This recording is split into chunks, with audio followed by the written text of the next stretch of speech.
Welcome back into the Rounding Third podcast. I'm Nick. We have Harrison tonight. How we doing, bud? How we doing? Good. Good. Sean is on his way to Italy, for Let's whatever be honest reason. here, Nick. He spent a weekend with us watching baseball, and he was like, "I'm out, guys. Like this is too much. I'm done. I need to get out of here. I've had enough of you guys." Yeah, right. So he's in Italy, living the tough life over there. But he might be back next week. I don't know what day he gets back in, but I'm sure he'll hop on if he's here. But You know what they say about Italy, though?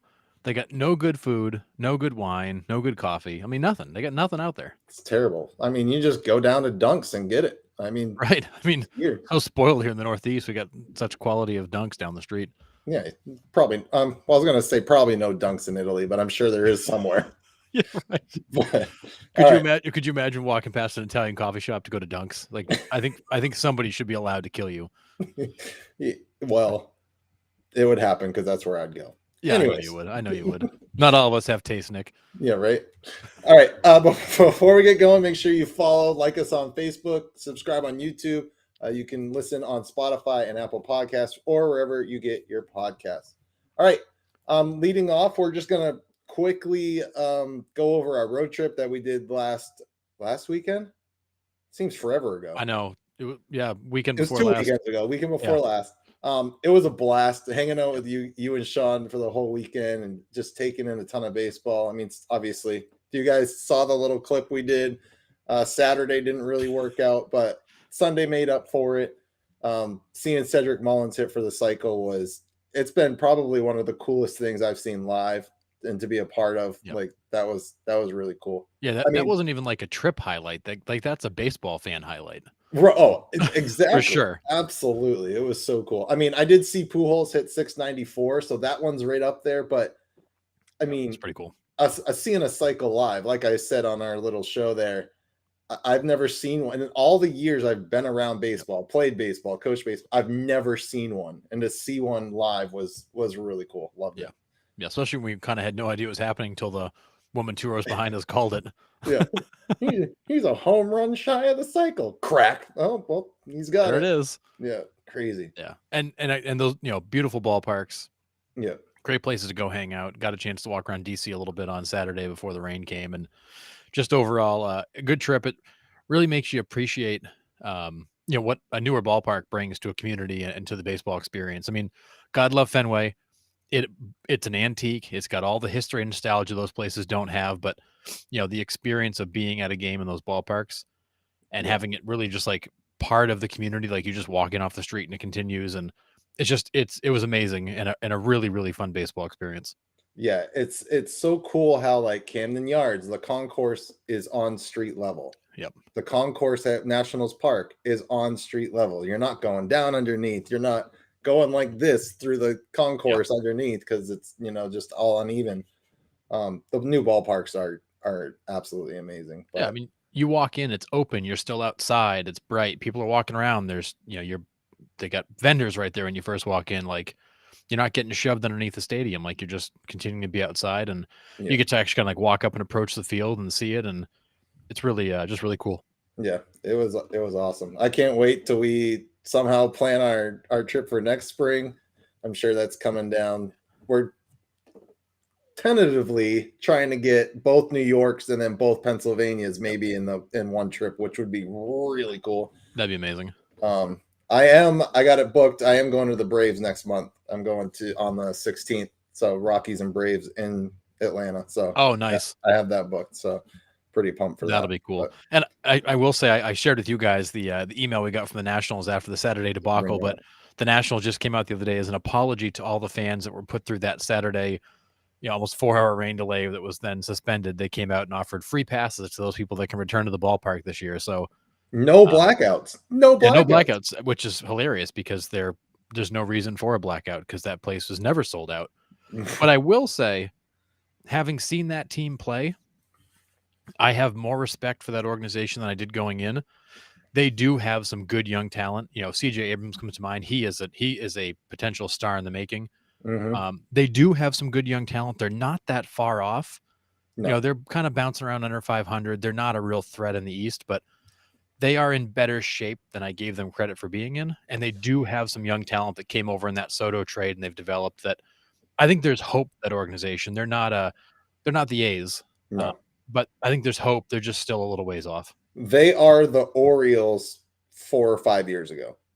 Yeah, Like young slow. guys, but just not quite ready, not ready to go yet. But yeah, CJ Abrams. I mean, he was major league ready with San Diego. He had Oh a, yeah, a few games under his belt. He parked one in that first game that we watched before it got pushed out. Or was yeah. it the second? No, it was the first game because we First were in game. the left field seats. Yeah. He touched that ball pretty good, and that ball was gone. Yeah, Um, he had a couple of doubles. He also had another ball that was caught like back against the wall, yep. and plays a very good shortstop. So Yeah. They have some good young pitching too. They got some arms that will develop and be good there. But like you said, in the East, they don't really have a shot for a while. But no, they're not a threat for a while, but it they are is what not it as is. far off as it appeared. No, absolutely not. So, all right. We're going to start with kind of like a pitch clock type thing that came through.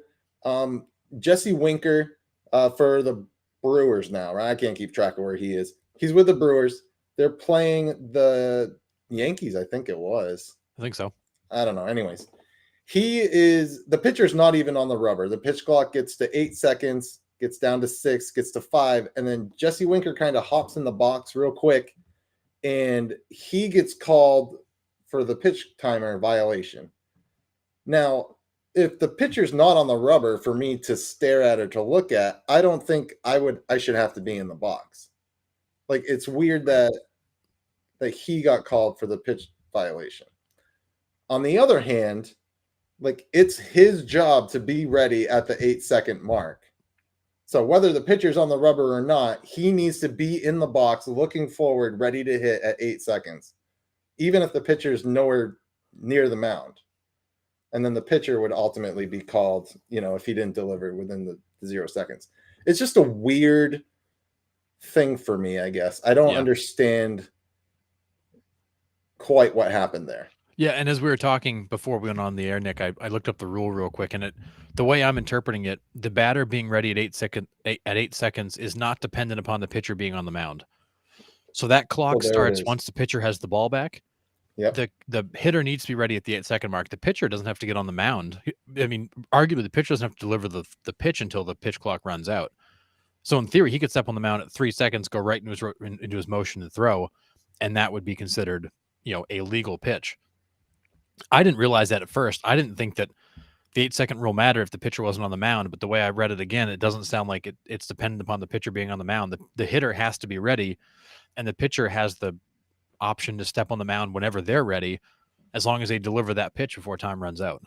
So which is really, weird. The pitcher could get the ball back and in 20 seconds run out to the center field wall, come all the way back, step on the mound, and deliver the pitch as long as it's before 0.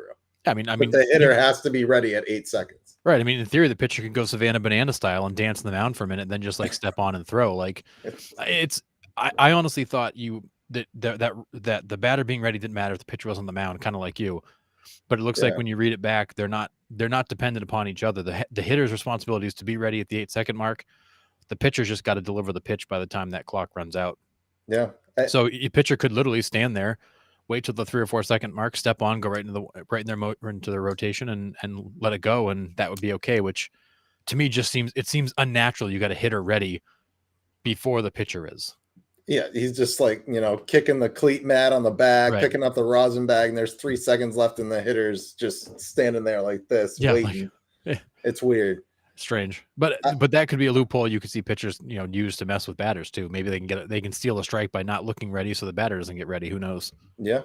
But that led to the calmest ejection I've ever seen in my baseball career. Jesse Winker then strikes out, on 2 pitches. He turns around and he seriously just looks like he's asking for an explanation from the umpire. And the umpire just goes and tosses him. And Winker's just calm, cool, and collected. He doesn't flip out. He's just still walking through it. And the umpire just tossed him. But it's kind of cool. Next week, we are going to have an umpire that has to various levels of baseball on with us next week. So I can't wait to get in and ask him about all these like intricacies being behind the plate and asking about some of these rule changes and how it looks from an umpire's perspective instead of just a baseball fan. So Ryan Rand will be on with us next week. And he umpires, like I said, every level just about in Florida now. So can't wait to get him on. But yeah, I'd love to get an umpire's take on some of the stuff that's going on. Yeah, absolutely. Somebody, you don't have to be a major league umpire to understand what it's like to umpire, because you get crap at all levels. You absolutely deal with stupid stuff at all levels. So yeah, some of the stories I can't wait for. I'm sure he's got some great ones.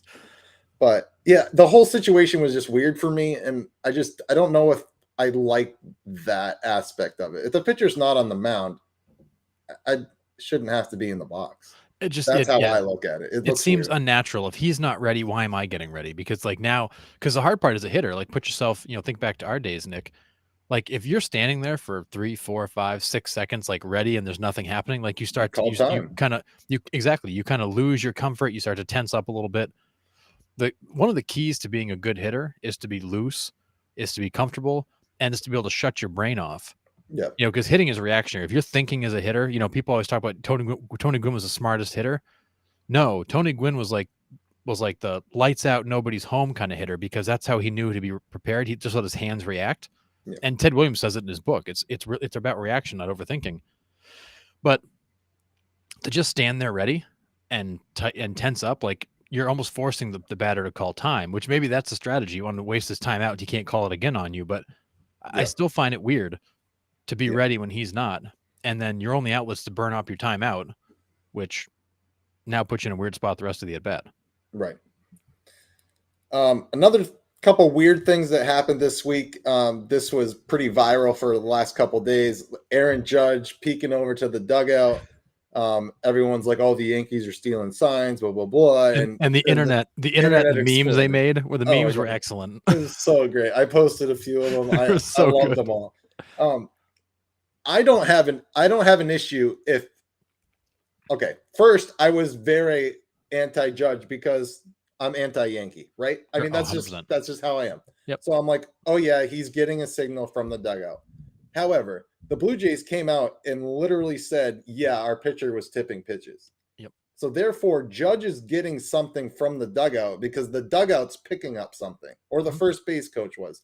To me, it looked like he was glancing over the dugout. Yeah. The first base coach's eyes wouldn't have moved that much. To me, he was looking at the dugout. That's just my personal opinion. Yeah, and I agree. It looks like he's looking at the far end of the dugout. Yeah. There's probably some coach sitting there, and the way he put his feet or the way he rested his hand was giving some indication of a sign. And we've seen that before. The guy at the end of the dugout will, wave his hat or adjust his hat or turn it or, hold, he'll cross his arms or raise his hand, or there's all kinds of ways they do wave signs in. Yeah, I mean, I did it in high school. If there was catchers used to hang signs all the time. Oh my God. I'm talking like below their butts and hanging them. Our third base coach would say our first name if it was a fastball and say our number, or say our name if it was a fastball, say our number if it was an off-speed pitch. And I can't tell you how many hits I got off that stuff. Yep. Oh yeah, it happens. It's part of the game. It's constant. Like, it's everything. It's how they hold. It's where they hold their glove. Right. It's how they go into their glove. It's arm slot, it's motion, it's tempo. Like, as a hitter, you're always looking for that edge. Yep.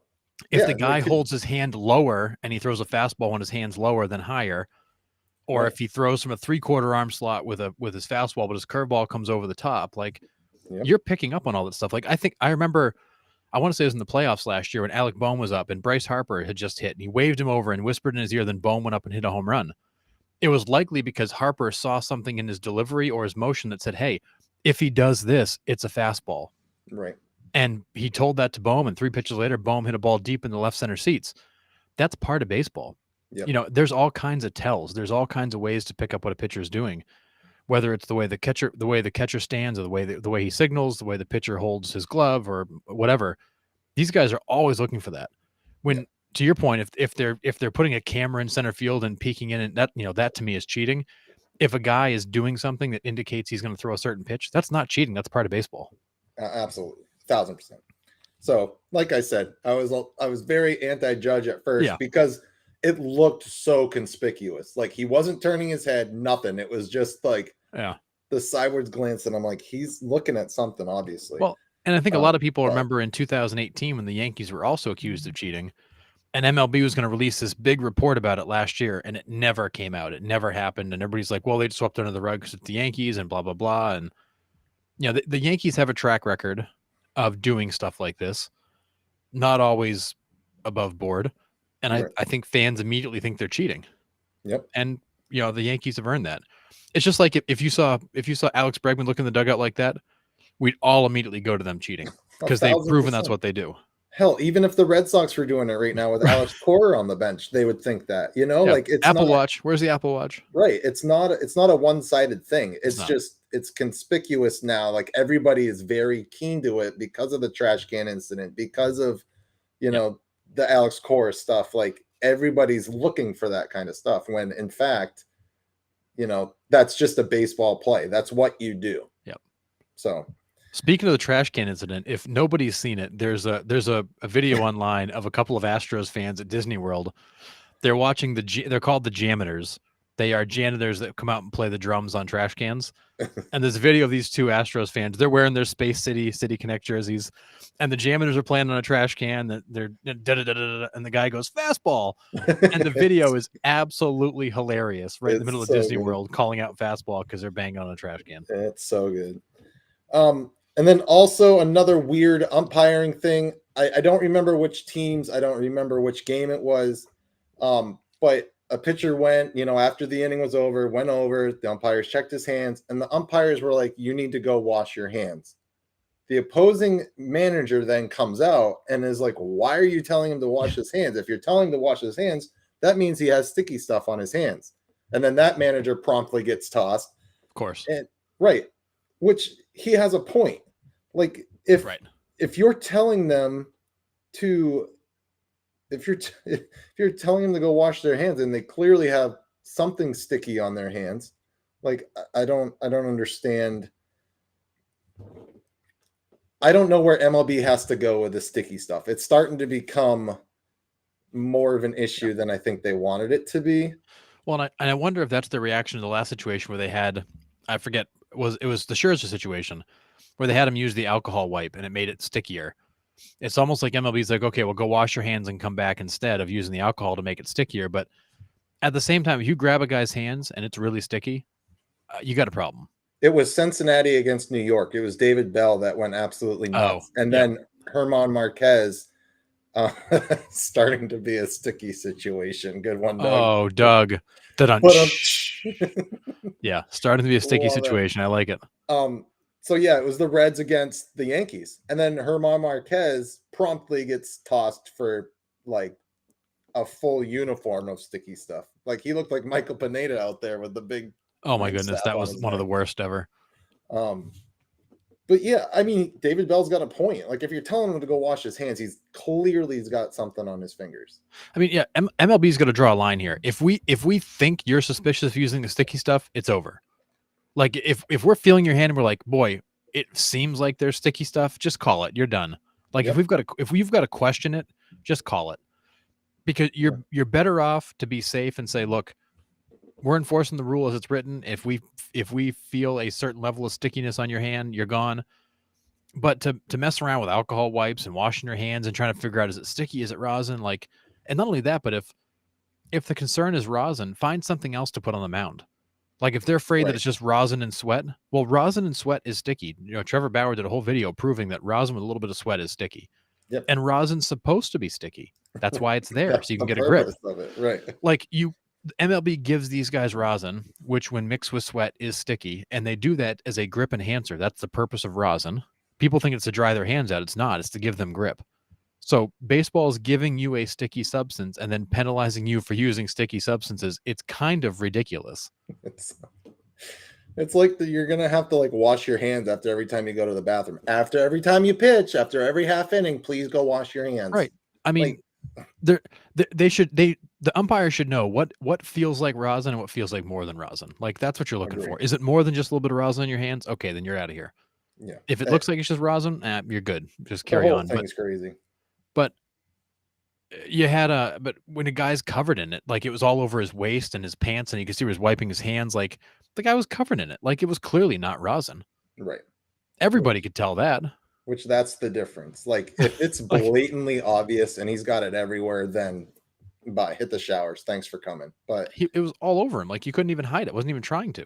yeah, I don't know. So I think they have to come up with something. Listen, if I'm in the major leagues, and there's some hitters that came out and said this, they're like, listen, I want these guys to have Right. whatever, I want super glue on their hands. If it's going to help them put the ball where they need it to go, I'd rather have that than a 103-mile-an-hour fastball at my bean. Like, Well, that's a all set great with point that. too. Like, these guys need some kind of grip enhancer because I'm not sure how many people have picked up a Major League Baseball recently, but those seams are so now embedded into the leather of the ball. There's no benefit to the seam. There's no texture. That ball, it's like throwing a cue ball at times. And without something on your hands to get some grip and give you a little bit of tack, you'd have hitters taking a lot of fastballs to the dome because these guys throw so hard. And when you're throwing a ball that feels like a cue ball at times, especially on a cold night, that ball is like throwing a cue ball. Mhm. You want the guys to have something on their hands so that people don't get killed. Yeah. And then it comes back to that thing I said a few weeks ago. I am surprised MLB or MLBPA has not made the cheekbone Yeah. mandatory on helmets. Because if I'm up at the show getting 103 up and in, dude, I'm going in full arm guard. I'm going full catcher leg pad. I'm going full like softball cage, dude. Dude, I'm I showing ain't up in messing like with that stuff. medieval armor. Yeah, exactly, dude. I ain't Like, there's taking no any of way that I'm stuff. getting hit with one of those because, as much as I mean, was it Acuna that got hit the other night and lost his freaking mind because he's been hit so many times this year? Like, he went Yeah, ballistic. right. But I don't blame him. That friggin' hurts. Like, when Hmm. you take that ball in the back of the arm, the rib cage, he got one that hit like the inside of his right forearm, like the inside of the forearm on the arm that's on the umpire side. Yeah, That freaking hurts, and bones get broken and muscles get seriously bruised. yeah, Um, that hurts, and it hurts for days. And I think everybody's like, rub dirt on it, suck it up. That freaking hurts. You take a yeah. 99-mile-per-hour fastball to a meaty part of your arm, like, and I I was don't gonna blame Acuna for being pissed because the guy gets hit all the time. Yeah, I mean, it hurts in men's league when they're throwing Oh yeah, 55. Like, can't even hell, imagine when slow they're pitch softball can hurt. It hits you just right. right, but I mean, it's not a joke, And No, these pitchers that like to throw up and in to get a response, like, that's freaking dangerous. yeah, These guys now throw way too hard to play that game. It's a dangerous game. agree. A couple other things before we move on to matchups of the past week. Uh, the Pittsburgh Pirates, since their 20-8 start, have lost 15 of their last 19 games Yeah. since their 20-8 start. Um, is this schedule? Is this them coming back down to earth? Is it bad luck? Is it all of the above? What do we think it is? It's I think it's a little bit of everything. So when they had the top record, I was really quick to say, and Sean kind of gave me crap for it. I was really quick to say they're a pretender. They're not a contender yet because you're not going to see what kind of team they are till they get into a losing streak, and then you see how long it goes. They finally hit a bumpy patch, and this losing streak has just gotten away from them. It just continues to go and go and go. And I think it's a combination of things. I think it's they were playing way over their heads to start the year. They got off to a really good start. The loss of O'Neal Cruz is going to catch up eventually, and it finally has. Yep. So I think they got off to a great start. I think it's a young team that had a lot of confidence in April and May when things are going well, but a young team also doesn't know how to get out of a tailspin like this.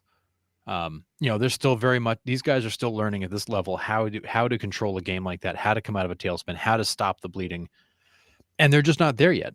I do think the Pirates are a good team. I do think that they're going to hang around during the year. Are they going to be a wild card contender? No, I don't think they're a playoff contender just yet, but that's a good team. They'll come out of this. But what they're proving is exactly what we had said a few weeks ago was they're not there yet, and this is proof of that. But they're not far off, and they're still a good team. But Yeah. they're just showing they're going through some growing pains right now. They're not able to get out of this, and a good team gets out of this. Yep. I think their starting pitching kind of overachieved a little bit there in the Absolutely. first month and a half. They're starting to come down to earth. They're up 6-1 against the Rangers tonight. So this is actually a good Oh, good test for for them. them. That's a good test for them. I mean, they're a good ball team, ball club. The Cardinals, we'll talk about them. They're starting to come back up, which I think's they're Yep. gonna eventually leapfrog the Pirates here, especially if they keep playing this, the 4 out of 19 stretch type baseball. Yep. But I mean, they're still fun to watch. I still Yeah. enjoy watching the Pirates. But they're young and they overachieved that first month and a half. I think they'll be closer. I think they'll be like the Mariners a couple years ago, where they were like just a couple games out of the wild card. They were like 3 or 4 games out of the wild card. Yeah, So I could see them finishing third in the Central, missing the wild card by 3 or 4 games. Right. Yeah. Like I could totally see that playing out, and I wouldn't be surprised. But but what I will say is that when you look at this losing streak, they're not getting blown out. They're not getting destroyed. They're in most of those games. Yep. They just can't. They either can't close them out, or they just can't catch back up. Like, they were doing a lot with the Red Sox to start the season. They were either down early and trying to fight back, or they were blowing some games late, like the Red Sox of last year. Yep. They'd have some 3-2 leads they'd blow in the 7th and 8th inning, and that's the sign of a young team. They can't quite piece it together all the way. But I do think they'll come out of this. I do think they'll probably finish third in that division. I do think they'll be out of the wild card, but not way out. But it's a huge step forward for that organization, who honestly, there's been so little hope there for so long. It's nice to see them be relevant again. Yeah. With a good young core. I will say that good young core offensively has taken a huge step back. Yeah. Lewinsky's cooled off big time. Yeah. He had 7 home runs in the first month. I remember being shocked at the batting averages of most of those guys that game in Baltimore. I mean, everybody's hitting 250 or under. Like, they have cooled right off. Yep. And normally, as the weather heats up, the hitters heat up. And for them, as the weather heats up, they're cooling off. So there's some work to do there. But I don't think that team is going to fall into the basement. They're going through some growing pains. I agree. And then the last thing leading off is the crazy amount of veterans that got DFA'd this week. Yeah. Weird week. Starting off at the top. Hallelujah. Thank God. Finally, Ryan Brazier is gone. My God. I've only been calling for that for 2 years, I think now. They finally DFA'd him and his infinity ERA. Seems like the guy could never get anybody out. Thank God. Now I can just complain about Corey Kluber not being able to get outs in the starting rotation, but we'll get to him in a little bit. Yeah. So he's DFA'd by the Sox. Eric Hosmer also DFA'd by the Chicago Cubs. He had 2 home runs, maybe 9 RBIs. Yeah, his stats were putrid, and honestly, because of the way he got let go from the Red Sox, well, because of how he came to the Red Sox and got let go by the Red Sox, the Cubs are paying him the major league minimum, still let him go. I feel like, as we were talking about before the show, I feel like there's a place for Hosmer somewhere. I think the guy can still play. He's not who he was 5 years ago, but I think he still has a place somewhere. I don't know where. And I'll tell you where. He should have waived his no trade clause and gone to Washington. Well, he should have, absolutely. That's where he should have gone. He shouldn't have played that card and said, nope, I'm not going to Washington, when I think Washington could have prolonged his career and he would have played. Well, and Washington's got a young guy, and is it Dominic Smith over there playing first base? Yep. I mean, he's been around a little bit. Yeah, I shouldn't say young guy. I mean, he's still younger, but he's not like a rookie. Right. But that's a guy who'd benefit from maybe platooning with a guy like a Hosmer, a more veteran guy who could show him some things. But Hosmer at Boston wasn't a good spot for him. Chicago, I thought was going to be a good fit for him, and it just didn't turn out very well. I mean, for a guy like that, he's going to have to go find an organization like a team like the Angels that needs a veteran presence, or I'd love to see a veteran presence like that go to a young team like the Pirates, or, maybe even the Orioles, just a way to get a veteran guy in that lineup to help out. Those younger teams are on the edge. Maybe could benefit from a guy like Hosmer platooning. I mean, I feel like Chicago was a perfect spot for him when they signed him and Trey Mancini. Both would just veterans guys that would platoon at first, and just didn't work out for whatever reason. Yeah, I think the key, though, and I think Hosmer probably played more than they wanted him to. I don't think Hosmer is necessarily an everyday guy anymore. No, he's probably a couple days a week, defensive replacement late in games. I feel like he's probably at that stage of his career. and he'd benefit from being on a younger team where he can kind of mentor some younger players and play 2-3 days a week and not be a liability. Yeah, agree. And then the New York Yankees, their quote unquote Ryan Brazier, Aaron Hicks got DFA'd. And I guess Yankee fans have been calling for this one for quite a while. Yankees fans feel about Hicks like you feel about Brazier. They've been screaming about him for like a year and a half. Like, get this guy out of town. Yep. So, and I mean, Hicks couldn't even stay on the field. It seemed like he was hurt all the time too. So he was, and when he was there, he was super ineffective. I don't know why they kept running him out there when he was healthy. Yeah. And then today, the Kansas City Royals DFA'd Hunter Dozier, which another, guy brought up by the Royals, another veteran. Dozier was DFA'd today. So, I mean, a lot of veterans that have been on teams for quite a while or have been in the league for a while, DFA'd to make room for, honestly, these young studs that keep coming out of the minors. It seems like every kid that gets pulled up is like legit, which I mean, obviously you're at the biggest stage. You're not going to come up if you suck, but like these kids are coming up and making an immediate impact. Like the game's in good hands, the youth wise anyways. It's going to be exciting baseball to watch for sure. The Dozier one surprised me that he's an outright DFA, not a trade. I feel like that's a guy who might still have some value, although he's been on a kind of a decline since really 2019. I mean, 2019 was his high watermark. But again, everybody on the Royals is hitting $150. Well, that's the thing. Like that entire organization's a hot mess. So it's not like Hunter Dozier was the problem. He's just one of many guys who's seriously underperforming. But a guy who's 31, has had some good years under his belt, has some defensive flexibility. I mean, he's played third base. He's played all over the outfield. I mean, the guy could probably play about anywhere. He was a first-round pick in 2013. Like, he's had some good years. He's got a lot of flexibility. I feel like he's a guy that they probably could have traded for something, but maybe for them it just wasn't worth it, and they wanted to make the quick move and move on from him. But doesn't mean they won't still trade him. This is effectively them waving the white flag, saying he's available. And if nobody takes him, they can always negotiate maybe a way to send him down if they need to. But I don't see him coming back. Yeah, and I mean, he wouldn't pull anything off the trade market. Royals are in no position to really make a deal or get anything good for him or anything. I mean, even if you swap some low-level prospects, I mean, you could get something for this guy, I'd think, but maybe it's easier to just let him walk. Yeah, absolutely. I mean, he reminds me a lot of Brock Holt. Like, he's that kind of player. Guy can play literally everywhere. Yep. Yeah, absolutely. All right, let's get into favorite matchups of last week. Let's just start off with the absolute debacle at Fenway Park that the St. Louis Cardinals put on during our road trip. We were checking in on the Sox, and the Cardinals just absolutely pounded them into the ground. I know this was like a week and a half ago. Yep. But the Cardinals have been rolling since. Sean and I are sitting in the airport terminal splitting a pizza. He's yelling at the TV as they blew up on Sunday Night Baseball. But I mean, honestly, that kickstarted for the Cardinals. They've been one of the top 3 teams in baseball the last week and a half since they came into Fenway. They're like 12-3 in their last 15 games. Like, they've been crushing everybody. Arenado hasn't gotten out, I don't think, in a week. No, and the guy, he absolutely terrorized the Red Sox in that series.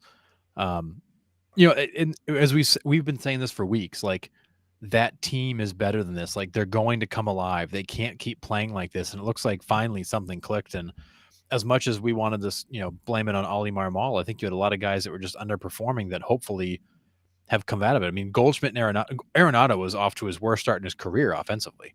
Yeah. And he's come right alive. And because of that, Goldschmidt's seeing better pitches to hit, and he's now hitting better too. Like, there's very much a domino effect to this, and they've been great. I mean, they came to Boston. Something about that trip woke them up, or maybe they just finally got tired of sucking and figured they'd put it together. But that's a team that's moved up to third place. They're a handful of games out of first place. They're 4 games behind the Pirates. They've got them in their sights. They've turned everything around. Their pitching's been better. The offense has been way better. Looks like a different team, but something about that Boston trip completely turned the tide for them. Jack Flaherty looks like Jack Flaherty again. Like, and the first month and a half, he did not look good. Like, still trying to feel it. he's had some back-to-back really good outings. Nicholas has looked good too, and he was yeah. he was the owner of an almost 6 ERA coming into Fenway. So It's just crazy though, dude. The last real podcast we had on Monday night, I think the Cardinals had the third worst record in the MLB. yeah, they had like 11 wins the last time we talked. So, like crazy, and now they're like third place, threatening a first place in the NL Central. It's just and literally, Sean and I are sitting in the airport terminal watching them just blow the second half of that Sunday night game wide open, and we're just like, wow, how did the Red Sox let these guys come into town and steamroll them? But in reality, they've steamrolled everybody since too. So yeah, I mean, the talent. We said it. The talent on that Too good. team, like of Goldschmidt and Arenado aside, we know who those guys are. You have Nolan Gorman, who's put up like ridiculous numbers. He's been great. since He he's hit been another on. big home run for them last night. Listen, that kid's legit. I mean, there's no weak spot in that lineup for sure. And it was just a matter of time before they started clicking again. So. They're good, and they were going to put it together and finally did. I mean, their pitching was bad, the offense was bad, everything was bad there, and and they've certainly turned the corner. Yeah. Let's get into. I got obviously Sox Padres. So yep. This is hilarious because they put out it was the last game of the series. Corey Kluber gets lit up in the first inning, and then the Red Sox put out the Red Sox win another series. And I just comment on it like, oh yeah, but we're not going to mention anything about Corey Kluber giving up 8 earned runs in the first. And yes, even though they were scored on an error, the error was by him. So right, didn't help his own cause. Right. So even though they're unearned runs, they should be earned because the error was committed by the pitcher. I know. I always laughed at a pitcher error is unearned, but really it's his own fault and whatever. It's so funny. But I mean, as much as the Sox keep winning series somehow, but like the games they lose, it seems like they just get absolutely worked. And it's so weird. It's exactly what I said to you guys. Typical Red Sox. I think I sent you guys a message last night. Typical Red Sox. They win 2 out of 3, but the third game they get destroyed in. Like, that's been this team's MO. Like, they play 2 good games and then they lay an egg. Yeah. But what I will say, as a Red Sox fan, so first of all, beating San Diego, I wanted to see the Red Sox go in, sweep San Diego, blow them up, so we could all look at Xander and be like, "Hey, how's that money treating you? Because you guys are terrible." And hey, we kept the right guy because Devers had a really good series. I think we still made that point a little bit, but I'm not petty like that to actually go make that statement. So, but as a Red Sox fan, like I look at the last couple weeks and, Sale seemed to have turned the corner. Yeah, he looks Paxton great. has looked pretty good.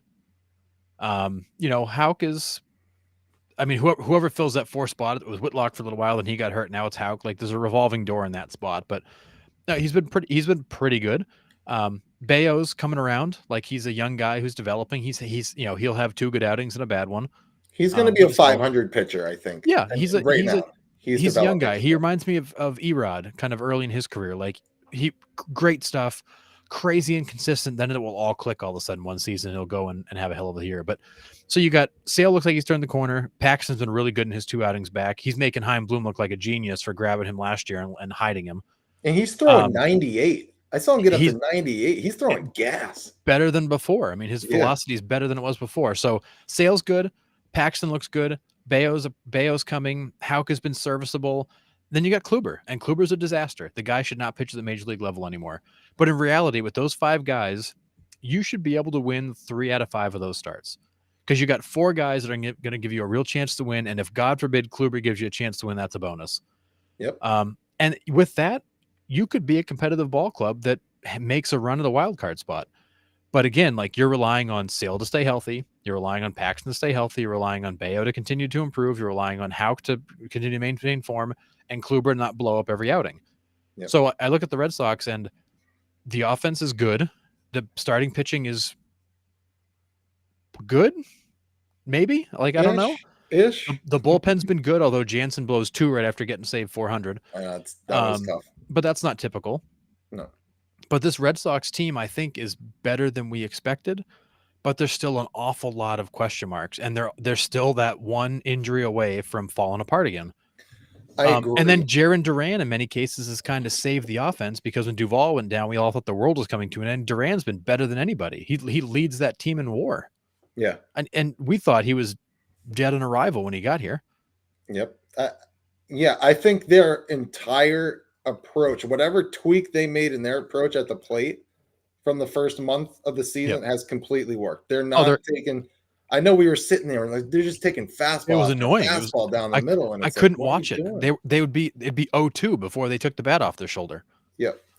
And like you said, like if you're, which they are, winning 3 out of 5 games, like you're gonna be a 600 ball club, Right? You know, and right now that's pretty much what we got. I mean, there's still a ton of baseball left. And this West Coast trip is going to be a good one for them. You know, Yep. Padres, they got the Angels, and then they got my D-backs next weekend. I'm excited for that series, really, which I'll get into my Diamondbacks here in a couple of minutes. But yeah, I think the Red Sox are going to be okay. But you're right. They are one injury away from just getting, you know, Bobby Dahlbeck back up into the majors, you know, with his 158. Speaking of which, did you see Bobby Dahlbeck's 515-foot home run? That thing was crushed. That ball still hasn't landed. My God, 515. Crazy. Yeah. There was also a Red Sox post they put out, and they're like, now it's time for the fans to apologize to Jarren Duran. And these are your 4 options to choose from: A, B, C, D. Yeah. I mean, and Doug makes a great point. Duran has a top 5 OPS in baseball. That you know, against people that have more ABs than him. Like he doesn't have that many ABs. Yeah. But his numbers have been staggering, and he's looked great. Like he came into spring training, you know, in much better physical condition. He was, you know, he's stronger, he's faster. He's been a difference maker, because when Duvall went down, we all thought, oh great, here we go. And honestly, like when Duvall comes back, Duran might get playing time over him. I don't know. Like it's going to be interesting. That's the interesting part, is you got Duvall coming back. You possibly got Story coming back, depending on if he has setbacks or anything. Are they both slated probably late July, early August would be my guess? Yeah, so they were, I'm trying to find it. There was an update a couple days ago about Trevor Story, but he was beginning to throw. They were starting to think about a rehab outing or rehab appearance for him and what that schedule would look like. But it sounds like, you know, you could get Story back after the All-Star break. You know, the most aggressive timeline had him coming back in August, which it looks like may actually happen, because it sounds like the surgery went well. Some guys that get the surgery, like Sean Doolittle, and granted, being a pitcher is different, but Doolittle was out for almost a year. Yeah. You know, where Tommy John's more like 18 months, so it's a shorter version of Tommy John. Doolittle, being a pitcher, is out for longer. Looks like Story could be back maybe in August. You know, somebody said July, and I think that might be a bit early, but who knows? If it takes really well, you know, maybe he is back that soon. But you get him back, you send Kike back to the outfield, because Kike's been a serviceable shortstop, I guess I'd call it. He's made some great plays. He's made some really terrible plays. Yeah. He looks like a guy out there that's not experienced at shortstop. You know, he's relying totally on athletic ability and not on instincts. I think overall, since he's been there more consistently, he's been more consistent. As weird as that. He's gotten better as the season's gone. No, you're right. Because I mean, early on, it was all athletics. He had no instincts. He was just he was relying upon his athletic ability. Yep. But yeah, I mean, I think they're going to be all right. I think the Red Sox are who they are at this point. I don't think we're going to see much variation from the team that we're looking at right now. No, I think this is who they are. I would like to see, this might be a pipe dream, if you could just DFA Kluber, like, bye, see ya, thanks, thanks for your month and a half, and then trade for Lucas Giolito. Giolito will be a rental, okay? He might end up going to a contender. That's probably what's going to happen. But the Red Sox could also be in a position to contend. But what would it take? Yes, he's a rental. Would it take a prospect or two? Would it take a Bobby Dahlbeck to go to Chicago for Giolito? I might do that. I mean, listen, we've seen Dahlbeck up here. We've seen what he does. When that dude's hot, he's freaking hot. It's unreal. You can't keep the ball in the ballpark. But then you deal with his 200 strikeouts the next 2 weeks. So it's like, I'm okay with that if it's gonna get us a serviceable starter that's gonna give me a chance to win every single outing, and that's what Giolito does. He's around the plate. He throws strikes. He's not overpowering, but he throws No. strikes. And that White Sox team is a debacle. I can't even Yeah, wrap it's my so head bad. around that organization or what's going on. The talent on that team. Tim Anderson still hasn't hit a home run. We were talking about that the other week. Abreu, Benintendi. Anderson, and Benintendi. You have Anderson and Benintendi there. They haven't hit a single home run for the White Yeah, Sox yet. there's Come an on now. organizational problem there. This is not like this is not the manager. This is not player performance. Like, this is an organizational problem. Yeah. There's something bigger at play there. I mean, I would love to see Giolito in Boston. I think he'd be fine. Definitely an upgrade from Kluber at this point. Whether that happens or not, I doubt it. But here's my theory on the Red Sox. I don't suspect the Red Sox are going to make a big trade deadline deal, and this is why. They never do. They currently sit at a game and a half out of the wild card. But the problem is they're sitting behind Baltimore, the Yankees, and Houston. Now, if I'm Chaim Bloom, I'm looking up at those guys going, I'm not one pitcher away from getting past those guys. I'm more than that. Fair. So do I trade off prospects to get that one pitcher to get closer and still miss it? Or do I just sit tight for this year, let it be the bridge year I was expecting it to be, and reload for next year? Because when I look at who they're behind, the Red Sox are not one pitcher away from catching those guys. They've got more issues or more needs than just that to catch them. They're closer than I thought they'd be, but if I'm Chaim Bloom, I'm not giving anything away to get Giolito to just finish a little closer, but still miss it. Right, especially when you're not going to get him. If it's a sign and an extension, maybe I think about it. But yeah, if he's coming here to sign an extension, different story. If he's coming here to be a rental and go get a bigger bag somewhere else, there's no point because we're not going to get over the hump because of Giolito. Like, yeah. Doug says bring Moncada back. I mean, package those two, but I don't think the White Sox get rid of Moncada. He's the cornerstone of that franchise right now. He is, but like, let's be honest. I mean, Moncada's been very Jekyll and Hyde for them. Oh, 1,000%. Very Jekyll and Hyde. I mean, he has a good year and then a good year and then a down year. He might be the biggest tease we've seen in a long time. The guy's got insane talent, but when you look at the stats, you go, oh, that's it. Yeah, and he misses a ton of games. Yeah, he misses a lot of baseball games. Yep. Yeah, you're right. But I mean, you're right. I think the Red Sox are too many pieces away from really competing.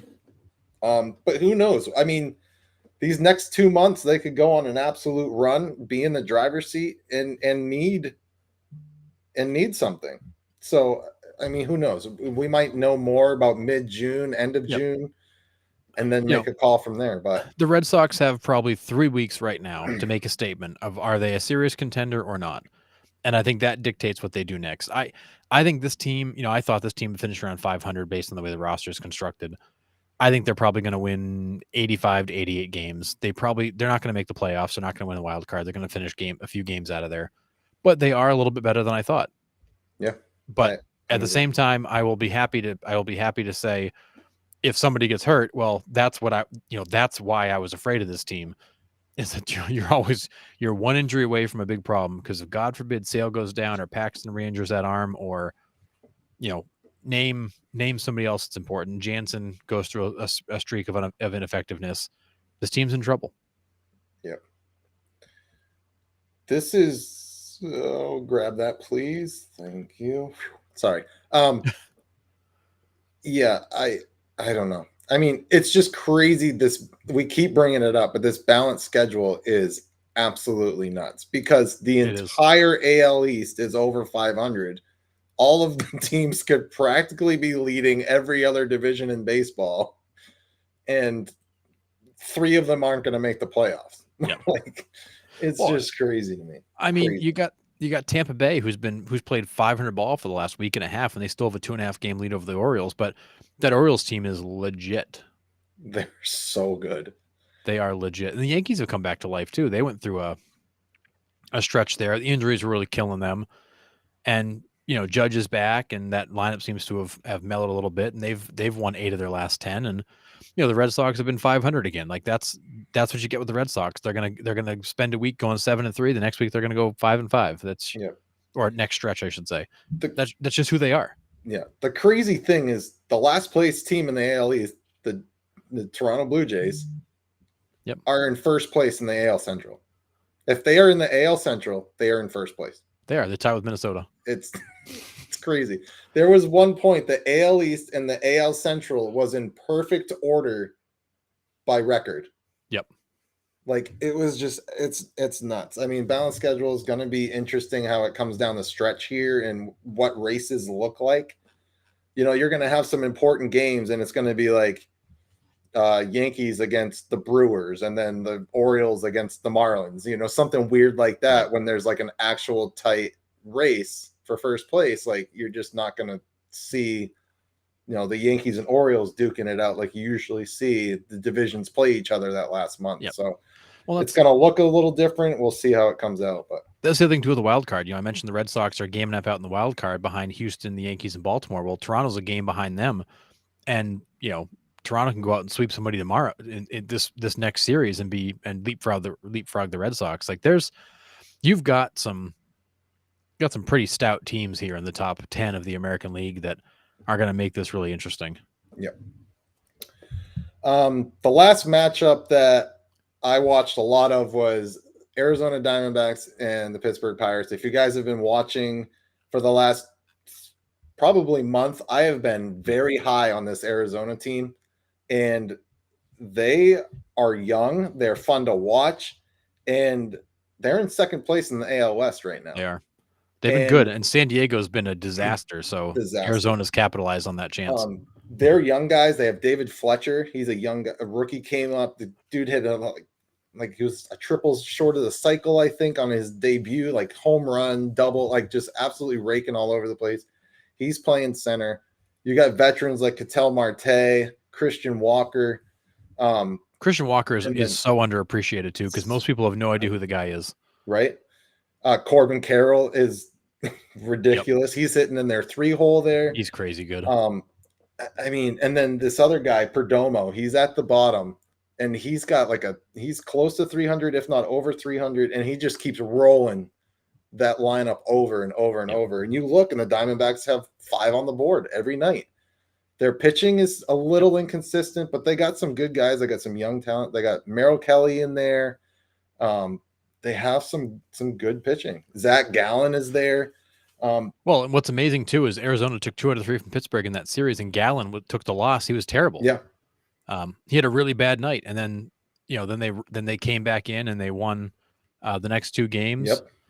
With Kelly got the win on Sunday, and it looks like the bullpen got the win on Saturday because it was a tight game that switched leads late in the game. But I mean, you win 2 out of 3, and your ace Zach Gallen was terrible. Like that's a pretty good sign that you've got some depth there. Yep. And there's another kid, Pavin Smith. He's or Pavin Smith. I don't know how to really say it, but he's had 2 home runs this week, big ones to put them ahead. I turn them on every night. I've watched them more consistently than the Red Sox lately. I've watched so many teams. Besides, I don't find the Red Sox style of baseball to be all that exciting to watch. I just don't enjoy watching them, but I've had a lot of fun watching some other teams. And then, and the D-backs one of them. And Lourdes Gurriel Jr. He came over in the Dalton Varsho trade with Gabriel Marino, and both of them are making huge impacts for Arizona. Yep. They're fun, and I'm just high on them. I can't wait to buy my plane ticket to Phoenix and get out there because I'd love to watch them for a few games for sure. But. Absolutely, yeah. And the one series I'll add too that I enjoyed watching was Seattle Atlanta. Atlanta took 2 out of 3, and Atlanta's risen to be kind of the cream of the crop of baseball right now. Yeah. Seattle lost 2 out of 3. They were in every game very competitive. I mean, they lost the game on Sunday 3-2. That was a nail biter right to the end. Seattle's come back to life. They're still under 500. They're working their way back up, but I think, a strong showing against Atlanta certainly helps their cause. Atlanta is so good. They're so deep. They're so good. Acuna looks like the Acuna of old. Yeah. Olsen is nasty in the middle of that lineup. They just, Dansby Swanson leaves and they don't miss a beat. Yeah, and their ticket prices are definitely showing that Yeah, Atlanta's there's the World Series effect, right? man. I'm going to the Rockies and Braves, and I'm sitting out in like the left field second tier section, and they're still like $68 a piece. I was like, eek, Yeah, crazy. and just an observation I want to make about the NL East is that the Mets are for real. The Marlins are coming back to reality. They're just a game over 500, and they'll probably fall under 500. Philadelphia is a mess. They really are. That their pitching's been atrocious. Their offense has been good. Their pitching's been atrocious. The Mets have a lot of holes. You know, we saw 2 games in DC. They split those 2 games. The Mets are an unimpressive team. They are wildly inconsistent. I mean, if Pete Alonso doesn't hit a late game 3-run home run, they got nothing. Which he did like 3 times this week. Which he did literally the whole weekend. I think he won every game with a late game home run. Like, that team is so heavily reliant on a couple of guys to come up with big hits. There's a lot of holes in that lineup. The Max Scherzer does not look good. He's not looked like the Max of old, although he and Verlander look great this weekend. He does not look like the Max of old. That is an incredibly unimpressive team to me to see live. They've got some young guys. You know, Beatty, I think, has got a future. I think he's going to be a good player. But he's going through typical young guy struggles. He's up and down. Yeah. Good game, bad game, good game, bad game. There's just too many holes in that lineup. Too many holes in that lineup. Too many holes in that rotation. Too many holes in that bullpen. That bullpen is a friggin' house of cards. Yeah. And granted, losing Diaz hurts. Like, you lost your stopper, and that messes the whole bullpen up. So you got guys pitching kind of out of position in theory. Not an impressive team. And honestly, I could see the Mets being a team that limps into the playoffs only because the NL, I don't think, is quite as strong as I expected them to be. The Padres are a train wreck. I thought you have a situation where the Mets would be much more competitive, but a lot of holes. Not an impressive team. But this is the year that a team like Pittsburgh, a team like Arizona, one of those teams kind of sneaks in there because the Mets aren't necessarily there yet, or they're falling back. You know, get this: if the season ended right now, obviously we're at May 22nd, so it's really early. Your division winners are Atlanta, LA, and Milwaukee. Your wild card teams are Arizona, Pittsburgh, and the New York Mets sneak into the last spot, a half a game ahead of Miami. Like, in what universe are you talking about the Dodgers winning the West, Milwaukee winning the Central, Arizona and Pittsburgh making the playoffs? Right. Like, in what universe? Yeah. Padres nowhere to be found. Philly's nowhere to be found. San Diego's 3.5 games out. They're 5 games under 500. San Francisco is...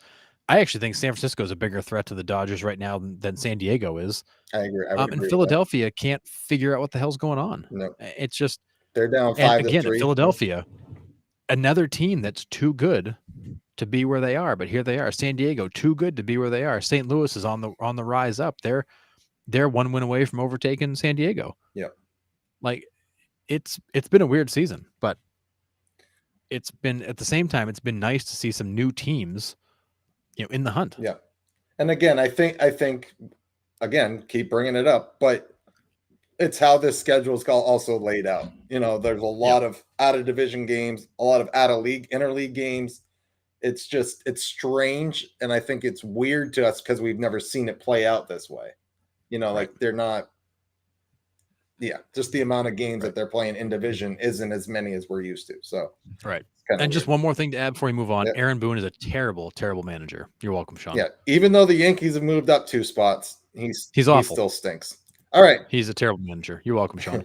7th inning stretch matchups for next week. Now, the matchups for next week, there's some really good ones coming up.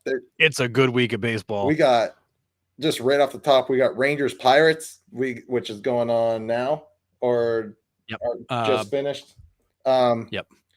Astros Brewers, Orioles Yankees, Diamondbacks Sox, Padres Yankees, Rangers Orioles, Pirates Mariners. Those are the ones I had. There's still some more. I say you got Dodgers at Atlanta. Yep. You got Houston at Milwaukee. Yep, said that one. Oh, did you? Sorry. Toronto at Tampa Bay. Yeah, this is a really, really great week of baseball. Dude, Randy Arozarena tonight. He gets up. The whole crowd is chanting Randy bomb. The guy he's like next level. He's like in another world right now. Chanting Randy, and he goes a yard. Yep. I mean, come on now. Next week's recap might be absolutely nuts because I don't know how this week's going to play out. But, Yep. man, oh man, I'm really interested. I can't wait to see the Sox and Diamondbacks. I'll stay up every night watch that series. Both my teams going at it. And yes, I am taking on the Arizona Diamondbacks as my second team. I am all in on them and have been. You've been obnoxiously consistent about the Diamondbacks. I love it. I'll give you that one. I'm all in. I am Sean's Mets. The Diamondbacks are my Mets. Yeah, right. So yeah. Does that mean they're going to disappoint you in the end? Anyways, we're going to be moving on. Sorry. No, I mean, but the headline for this week is it's going to be a fantastic week of baseball. Yeah. Buckle in and enjoy some good baseball. There's going to be some great matchups. I'm sure some of the pitching matchups are going to be insane too. I can't wait for those. Oh yeah, they haven't even announced half of them. It's going to be good. All right, some good battles. Rounding third question with the Cincinnati Reds City Connects coming out, and then we'll talk about them after this. The Baltimore Orioles City Connects coming out. I threw out what are your favorite complete team uniform sets. So like, don't give me like, the 95 road Marlins jerseys. If you're going to go 95 Marlins, it has to be the complete set, the alternates, the homes, the aways, the City Connects now. That was my question. We did have two responses. If I can find it here. One of them was, we said, Henry LaRose said White Sox, Rockies, and Washington were his top three. Oh, all right. I like the Rockies. I think are good. Washington's good. Yep. We got to see the City Connects when we were down there in Washington. Those are nice for uniforms. 2 innings. Yeah, for 2 innings. Well, we saw them at least through the mist. Right. Henry did say he did like the Red Sox because I love the navy blue Red Sox personally and the red, but he doesn't like the City Connect uniforms, which is pretty much a consensus. I think. Fair enough. Nick Fanning said Rockies. Well, if we have to include the City Connects as a third, then mine would be Rockies, Brewers, Red Sox are his top three. But if he said alternates instead of City Connects, he would go Phillies, Athletics, Cardinals. Now, that list to me, I love. The baby blue and maroon for the Phillies are fire. Those alternates are ridiculous. And those are two of my three are on his list. The yellow on the Kelly green for the Athletics, as much as they suck, those uniforms are fire. And then baby blue Cardinals. But what did you have, Harrison? So my three are the Mariners. I've always loved the Mariners. The A's. I like the A's. I've always liked the A's uniforms because they do have like a clean traditional look, but they got like the bright color matching and the way they tie it all together is good. And the Cardinals, I like the baby blues with all the red on them. I like the combinations they've got. I will say the Orioles were on my list until they released the City Connects and they lost me. My goodness. I was really hoping that leak was not what they were, and it was. I loved. Was it your comment of did Great Britain make these ? Yes. like that's bad. Like it was Great Britain's uniform on steroids is pretty much what it was. So bad. Yep. Mine are, which my number one is also probably the same as Sean's. We kind of talked about this on our trip. Is the Pittsburgh Pirates for me? Yeah, those are their great. Roads, their alternates, their homes. Everything about the Pittsburgh Pirates are clean. I love it. The cursive Pittsburgh on their aways. And I'm not a huge away gray person. I think gray is boring. But it's boring. But those with the black outline and the yellow lettering, love it. Yeah. I'm with you on Seattle. Every uniform they wear is just unreal. I did get their City Connect hat. That's probably going to be on my head next week. So good.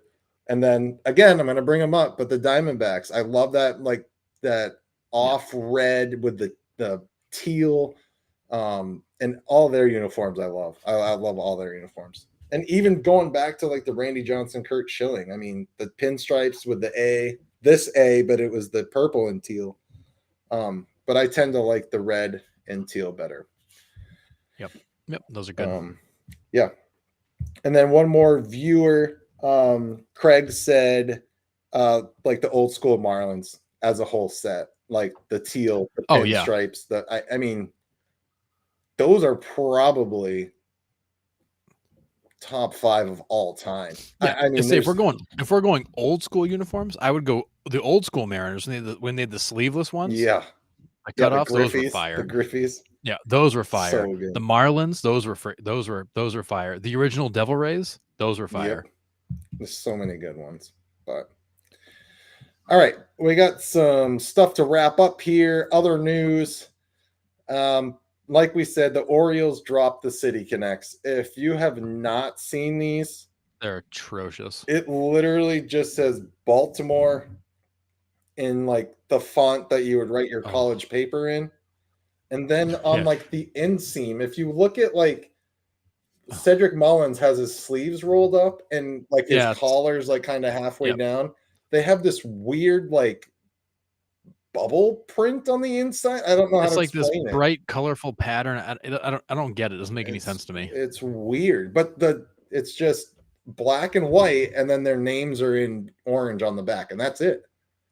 I don't get this one. It literally looks like so the colorful interior is supposed to represent their different neighborhoods. I don't know. Whatever. So why wouldn't you put that on the outside? Because apparently they wanted to go all black uniforms. I don't know. The general consensus, you read all the reviews of these, and the general consensus is they're not good. Like the uniforms aren't good. I wonder if the team at any point can be like, "Hey, Nike, can you stop?" Like, yeah. So the uniforms are supposed to pay tribute to the city's many neighborhoods and the diversity they've got, the diversity of the stories, all the different segments of Baltimore. It's supposed to be tying that all together, and it's I don't know. They're doing they did the all black look with the Baltimore typeface. But if you're gonna do that, do it so it's visible. Like, yeah, and they were doing that in conjunction with the Maryland Institute College of Art. Like, it's I don't know. I feel like they might have had a purpose here, but the execution of them was not good. Like the uniforms just look incredibly bland. I would almost like put those as my full sleeves. Like you look at the freaking Padres uniforms. They got the bright teal and they got the bright pink. Like put that inner design like on the sleeves. Make some color pop or something. Like it's weird that you have to like, oh hey, check this out, and you're like turning your shirt inside out. Like, oh look how cool my uniforms are. Well, you can't see them. I don't know. It's weird. And then it's just like a cursive B as their hat, right? Like that's it. Yep. Yeah, and apparently somewhere on the uniform there's the slogan "You can't clip these wings," which is some Baltimore-based poet wrote. I don't see where that is on the uniform. Apparently it's on there somewhere, but maybe it's on a sleeve somewhere. It's probably written in black on the black. Yeah, right. But I mean the uniform like it doesn't impress you. Like it just looks it's black with a very boring type on it. And we were gonna get a dud here soon, right? They killed it with the Mariners. They killed it. I mean, I like the Texas ones. Yeah, Cincy those are fire. I love the Cincy ones. I'm not crazy about the hat logo, but at least it's different. That's all I ask for. It's different. Yeah, no, it's fair. It's not great, but it's different. They better not mess up these pirate ones, or I am going to the MLB office myself and firing Nike. They better not mess up these Pittsburgh ones. I will be ripped.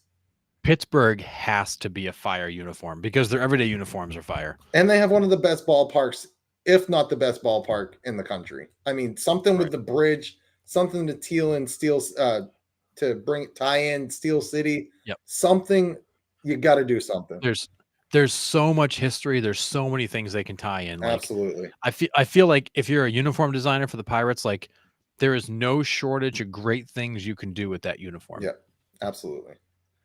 But Baltimore's, those are duds. Yeah. All right. Mike Trout passes Ken Griffey Jr. and Pedro Martinez on the all-time WAR list Thursday night. The dude's 31. And is not slowing down. He's okay. At this point in his career, if you took Ken Griffey Jr. at 31 and Mike Trout at 31, who's the best player? Trout. I'm not even thinking about it. It's Trout. Yeah. I mean, it's insane what this guy's doing, and it's just a shame that he's just going to rot away in Anaheim for his career, and not everyone's going to be able to enjoy what this guy brings to the ball field every single night. It's silly. I mean, it really is silly what this guy's doing, and he continues to be a perennial MVP candidate. You know, the Silver Slugger is like an automatic. I mean, he's hitting 281 with 10 home runs and 23 RBIs right now on a team that's, I mean, they're coming around. They're back in contention, but he's had no help, no protection for so many years there. The guy just puts up crazy numbers. What would his career look like if he was in Boston or New York or LA, like, you know, the real LA, not the LA of Anaheim.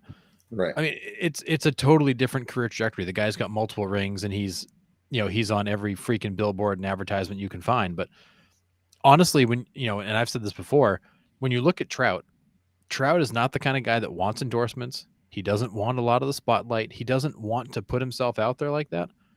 I honestly think he likes being in LA of Anaheim because he's in a big market without big market expectations. Yeah, that's a great point. I don't think he's the kind of guy that would want to be in the real LA or New York or Boston or Chicago. I think he likes being kind of in a second tier market. But like the best baseball commercial out there right now is freaking the Sandlot guy behind the plate, and then he comes up and he hits a bomb to center, and Ken Griffey Jr. robs it. Like, it's such a great commercial. But think about that. When was the last time you saw Mike Trout in a commercial? Oh, never. You didn't, because he never wanted to do them before. No. So it is interesting. He's a guy who's been very adamant. He's not big in the limelight. He doesn't want to do the endorsement things. He's starting to do some stuff, I think, because the league is like, please help us, Mike. Like, every kid in the world wants to be you. Like, help us. But the guy just continually puts up stupid numbers on a team that really, except for the last couple of years, hasn't been competitive. Absolutely insane. So to kind of bring back to the New York Mets, Gary Sanchez was signed by the Mets and brought up. So he is called up by the Mets. Gary Sanchez is now on the New York Mets. So he is back in New York and suiting up, because Francisco Alvarez, as young as he is, he's got flashes in the pan. He does. But that's it. They need somebody a little bit more consistent. I don't know if Sanchez is your idea of consistent. No, they hope he runs into one on occasion, but that, which is better than Alvarez is right now. Exactly. So Alvarez is running into nothing right now. Well, and the game we were at, I forget who started at catcher for them, but he was 4 for 4 in his first game up. It was a rookie. I can't remember his name. Wilson, or I can't remember his last name. I honestly, I can't remember who it was, but the dude, I mean, it was like 2 doubles and a couple of singles. Like, he was an automatic hit. Yeah. They haven't gotten anything out of Alvarez, but again, I go back to the Mets are an unimpressive team, and who would have thought a $300+ million payroll is going to have Gary Sanchez getting called up in May to fill a catcher hole? Like, right. That is a seriously defective team. Yeah, it really is. It's strange, is what it is. I don't have any other word. They got holes all over the place. They got weakness all over the place. Yeah, just not. It's too top. You got $86 million of your payroll is in Scherzer and Verlander, who combined for what, 5 wins? Yeah. And what we were talking about is like Scherzer is making $70 million a year because the Nationals still owe him $30 million. Imagine we watch Scherzer pitch against the Nationals, and imagine the Nationals being like, dude, we're paying this guy $30 million a year to beat us. Yeah. I mean, do you think he picked up his check on the way out of town? So they could avoid having to send it to him? Probably. I mean, it's wild to think they're paying him to pitch for the Mets, but at the same time, that's what deferred contracts get you. I mean, hell, the Orioles are still paying Chris Davis. The Mets are still paying Bobby Bonilla. Ken Griffey Jr. is one of the top 5 highest paid guys in the Cincinnati Reds right now. Yeah, that's what deferred contracts lead to. I mean, Ken Griffey Jr. is in the top 5 payroll of the Cincinnati Reds, and he hasn't been on the field in how many years? I mean, that's where we're at. Crazy. Kumar Rocker. So he's now with the Rangers, I believe. Rangers, yep. So he is out with Tommy John. So he got drafted originally by the Mets, right? And then he sat out and went back in the draft. He went to independent ball, I think, for a year, right. and then went back to the. That's right. He refused. The Mets didn't want to. The Mets would not offer him what he wanted, so he sat. He went to independent ball. The Rangers. He then went back in the draft. Rangers drafted him, which I thought was a steal because then the Rangers would have Leiter and Kumar Rocker from that same Vanderbilt team. Yep. But the Mets were right. They had concerns about his arm, which is why they wouldn't give him the contract. And here he is getting Tommy John surgery within the first few months of being in the minors. Yeah, I think it was shoulder for Rocker was the reason the Mets didn't want him. That's right. It was. It wasn't even the elbows, the shoulder. Yeah. So crazy. Adolis Garcia for the Texas Rangers is on pace for 167 RBIs this season. Yep. He leads the league. He's got more than Devers. I think it was 49, and Devers has 44. 44, yeah. 49 to 44, yep. Which is insane. Do you think about it that way? Like if he's paced out 167. Yeah, Garcia's leading baseball. Devers is second in baseball. Those guys are both on pace for 150 plus RBIs. Like that's crazy. Nuts. When was the last time we saw a guy get more than 120 RBIs? I mean, I remember the days of Juan Gonzalez getting 100 at the All-Star break. 109 at the All-Star break. Yeah, guys don't drive in that many runs anymore. Like you don't see that kind of RBI production anymore. It's because no one's on base anymore. That's the problem. It's all a long ball. It's all freaking home runs. But yeah. All right. So here we go. We're gonna move on to the Oakland A's here for a little bit. $1.5 billion. 30,000 seat stadium approved in Vegas. I don't know if it's completely official, but that's their proposed plan. Couple things here. Why is it only 30,000 seats? I mean, I know why it's only 30,000 seats, so then they can mark up the prices about all the seats. Right. But like you get a World Series in there, that's smaller than Fenway Park. Yeah. Like that's a tiny stadium. Yep. So I don't know. From what I was reading, it's a combination of two things. One, they want to make the tickets more exclusive so they can charge a higher price. But two, they're also trying to jam this into a relatively small footprint. So they can't expand out like they did. But let this sink in for a minute. And if you're an Oakland A's fan, I apologize because this is really going to piss you off. But Oakland Athletics owner John Fisher is set to contribute more than $1 billion towards the cost of that ballpark. That would be the largest stadium investment by a Major League Baseball owner in league history. So the owner is going to put up $1 billion towards building the stadium, which is the most any owner's ever invested in a ballpark. So if you're an A's fan and you're sitting there going, screaming the owner's cheap. No, the owner's not cheap. He's just not going to invest where he's not wanted. He's going to invest somewhere else. And let's be clear. He wanted to put this ballpark in Oakland on the water. He's been trying for years. Right. He's been in his defense, he's been trying for years, and he's even offered to pay this kind of money for it to stay in Oakland and put the ballpark in place. And the city made him jump through hoops and wouldn't play ball. So now he's going to go to Vegas and plop down all this money to build out this ballpark. So the issue here, as we continue to find out, the issue here was not the owner. The issue was the city. That's why every other team has left Oakland. Yep. The city doesn't want the professional sports franchises, and they've clearly articulated that to the people involved. So he's going to drop $1 billion personally on this ballpark. That's how badly he wants to get out of Oakland. Meanwhile, as putrid as the Oakland A's are, they have the league leader in OPS with Brent Rooker, who is above Devers in OPS, and he's Estuary good. Yeah, he's very good. And Estuary Ruiz has 24 stolen bases already. May 22nd, he's got 24 steals. Last year's leader was Birdie in Miami with 41 for the whole season. But the Oakland A's give up 15 runs a game because their pitching staff is that's the thing. Atrocious. They have zero pitching. They've got a few good young hitters, and that's it. That's all they got.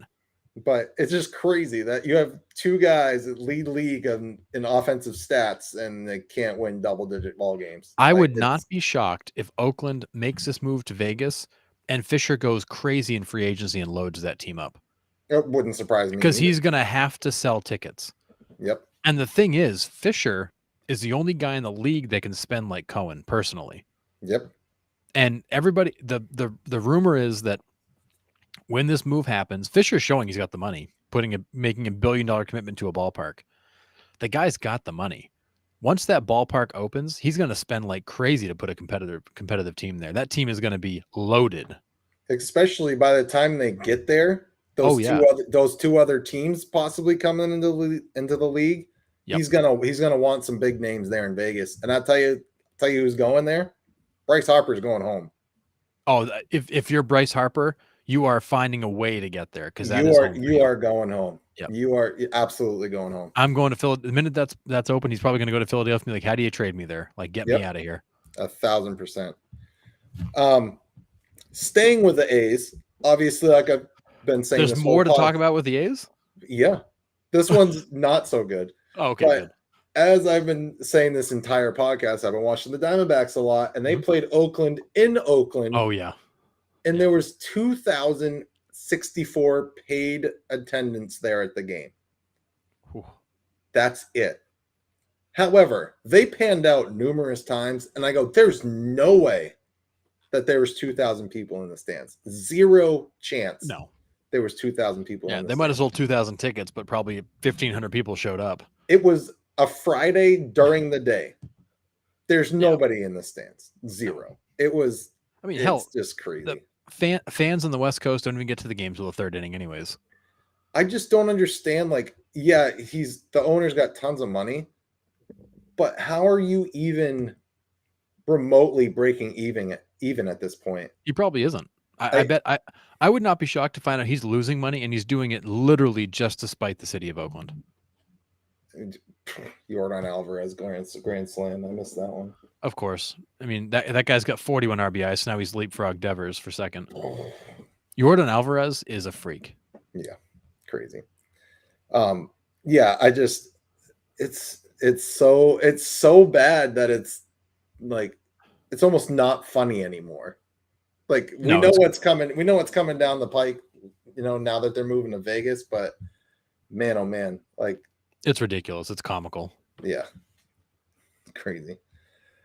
And then I got Danny Jansen for the Blue Jays hit 2 walk-offs in 4 days. Like there was a walk-off homer, then I think a walk-off base hit up the middle or something like that. But I mean, 2 walk-off hits in a week. There are guys that go a whole career that a walk-off hit. He's got 2 in 4 days. Yeah. And then the last thing I got is it was a bad week to be a bird in the MLB. Zach Gallen for the Diamondbacks is doing his outfield warm-ups, and a bird flies through, and he just Randy Johnson style connects it, knocks it out of the air, kills it. Yeah. And then I'm waiting for Harrison to get on tonight, and I get an alert from the Guardians game, and Will Brennan for the Guardians hits a absolute beautiful opposite field single between short and third on a line. Another bird. Yeah. R.I.P. in peace. Yeah. So 2 or pieces, I should say. R.I.P. in pieces. Yikes. 2 birds killed in the same week. Yeah. Baseball related. Just if you're a bird, don't go by a Major League Baseball stadium. My God. So it's nuts. I mean, it's honestly my favorite baseball clip of all time. That Randy Johnson pitch. That was crazy. Seeing that bird explode. And that bird exploded. Exploded. And like nothing you've ever seen. The reaction from the umpire, the hitter, and the catcher are the best because they're like, what the hell just happened? There's like this is big cloud of feathers. Yeah. Just absolutely insane. But yeah, that's all I had for tonight. Do you got anything to add, Harrison? I got one thing to add. So our good friend Angel Hernandez, clearly MLB's best umpire, just ask him. People are starting to ask, where is he? And honestly, like we were usually good for at least one good Angel Hernandez bad call every couple of weeks, and we haven't had one in a while. So I was kind of asking the same question of, the umpiring's been weird this year, but Angel Hernandez hasn't been in the headlines. What's happened to him? So come to find out, Angel Hernandez has not umpired in the game since April 3rd. He's umpired 1 game all year, and they're claiming he has some kind of a back injury. So that's keeping him off the field. They're not sure when he's going to return. So the conspiracy theorists and tinfoil hat wearing people out there are kind of like, is this a back injury, or is MLB finally like, okay, enough's enough? Like, we're just going to pay this guy to sit at home because we can't fire him. Right. He's clearly a terrible umpire. So like, what do we do? So the conspiracy theorists are under the impression that they're just paying him to stay home and not umpire, and they're using an injury as a cover up. But either way, he's not umpired a game since April 3rd. They don't know when he's going to return, if he's going to return this year. And we've had no really good Angel Hernandez screw ups to talk about. So Just absolutely insane. yeah, I would not be shocked if MLB is just hiding him because they're tired of the crap and they can't do anything about it. Can you imagine Angel Hernandez trying to do this pitch clock crap? Oh my goodness, no. And the sticky stuff? No, forget it. I mean, the guy can't call a ball or a strike, let alone anything else. He'd be worse than Cuzzy. He'd just be like, out, you're out. See everybody out. The game's canceled. Go home. But yeah, so surprisingly, there's been no Angel Hernandez this year because he actually hasn't been umpiring. Shocker. That's fine. I'm not heartbroken over it. We've missed a good chance to like really rail on some terrible calls. You could put a scarecrow behind first base and they'd call a better game than he could. Well, and what's been interesting is that because he hasn't been around to get all the attention, like we're actually seeing some other really bad umpires. So other guys are getting some headlines. Absolutely. But I will say I responded to a comment on a post by some group about umpiring, and I just said, MLB has a chronic and debilitating umpire issue. Like they can't fix it. The umpiring is bad. Too many of these guys try to take a game over, and MLB's got no solutions to fix it. So a guy like Angel Hernandez not being on the field does not make me upset. No, I agree. But he's not the only one. No, there are some pretty bad ones out there still, but getting better. There are some great ones out there too. There are. There's a lot of great ones that just get ignored because there's nothing headline worthy. Which is what you want.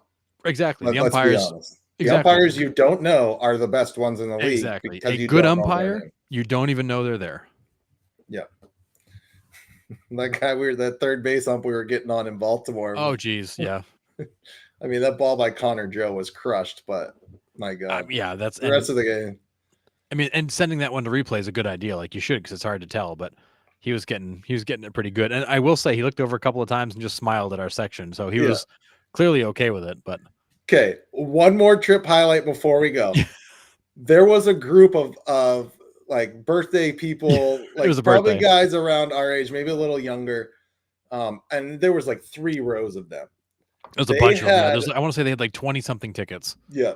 They had a full poster of the guy's birthday and he was completely topless, like the chick in Major League. Yep. And they had the leopard print all over him. And every time the Orioles got a hit, they took a piece off, just like in Major League when they won a game. And at the end, he was like holding up the sign, and oh my God, it was hilarious. I was like, that was awesome. Yeah, and of course, there were 2 guys in that group who were unbelievably loud. Like they had those voices that just carried, and they would get on the umpire, and then they would show the poster, and it's his birthday, and like they were wild, but it was fun. It was so much fun. But all right. So like I said, next week's gonna be pretty cool. We have Ryan Rand on. Like I said, he's umpired many different levels of baseball throughout his career. I'm sure down to Little League to some professional ball, semi-ball, semi-pro ball. So I'm sure he's going to have some interesting insights on what it looks like from that side of the diamond. Yep. Some of these new rules and regulations that MLB has put in, what's he seen being behind the dish. Can't wait for some of his stories. But we're going to have some good questions for him. So you can tune in next Monday at 8. We'll be live. So if you guys have any questions for him as well, you can also type them in. But until then, just make sure you like, subscribe. You can share our page and listen on Spotify and Apple Podcasts or wherever you get your podcasts. And I think Sean will be back from Italy, like I said. If not, it'll be me and Harrison again. Lucky dogs, you. So you could do worse, right? Right? Absolutely. All right. We'll see you guys next